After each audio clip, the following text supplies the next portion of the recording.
Carl Froch, Carl Froch, Carl Froch.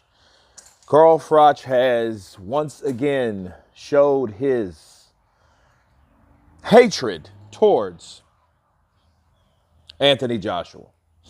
And the crazy thing is, he's saying now that Tyson Fury is the best British heavyweight that we have. Now, when we just simplify it on down to Britain, it makes me think like, oh, well, Carl, he's just saying Tyson Fury's this and Tyson Fury's that. Well, ask me the question. Why would you have Tyson Fury the best British heavyweight when he hasn't fought more champions than Anthony Joshua has? And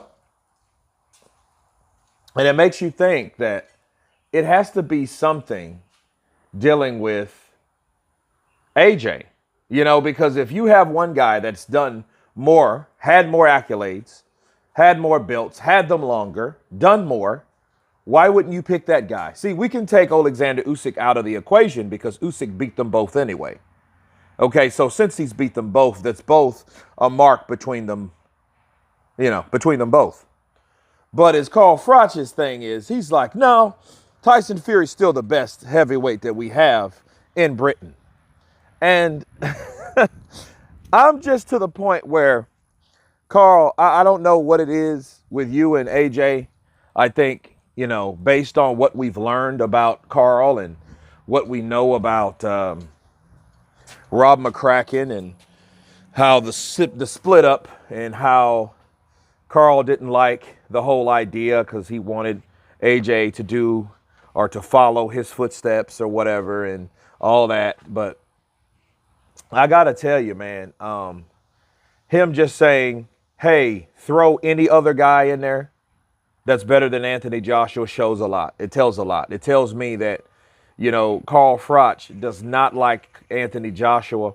And I think at this point, since Carl is so adamant on just say, hey, I'm going to tell people or express how I really feel about, fighters. I think he should just say, man, I don't like Anthony Joshua. I don't like him as a person. I don't like how he carries himself. I don't like the things that he says.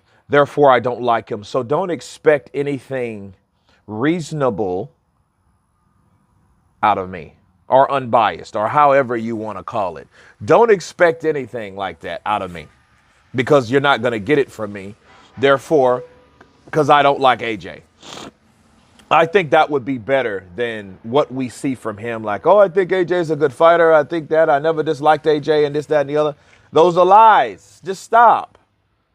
Because we know there's enough history between you and AJ and the trainer that trained you both, Rob McCracken, for you to have legitimate dislike for Anthony Joshua. Okay? The expectations, the record breakers. And I have to say this, first of all. When you're dealing with someone like Carl Froch, right? Carl Froch had, I think, was it 70,000 or 80,000 in Wembley? That's hard to do, especially for boxing. So it's not like Carl Froch didn't do anything. It's just what Carl Froch did wasn't the biggest. It was the biggest of the time, but it wasn't the biggest up to date, okay? So that's what I say about that. Carl has a lot to be proud of, and he makes it known that this is what he did, and he was the first one to do it, him and his dancing partner back 10 years ago. Okay, there we go. I know it was something. Huh. Okay. So that being said, it's like, listen, I don't think that Carl Froch has any good intentions towards AJ. I think he knows AJ is a hot commodity. I think the idea of AJ being a hot commodity kind of ruffles his feathers, but I think he also knows that the triple down effect gets him paid, gets him views, gets him buzz, just like this video. So I think he knows that, but I think a part of him dislikes that. So he takes his time, like Chael Sonnen does, to blast or to put down these fighters because he knows where these fighters are compared to where he was in the sport of boxing. But anyway, you guys tell me what you think about this video of Carl Froch and his obvious dislike towards Anthony Joshua. Of course, please subscribe. And you guys been Counterpunch. Peace!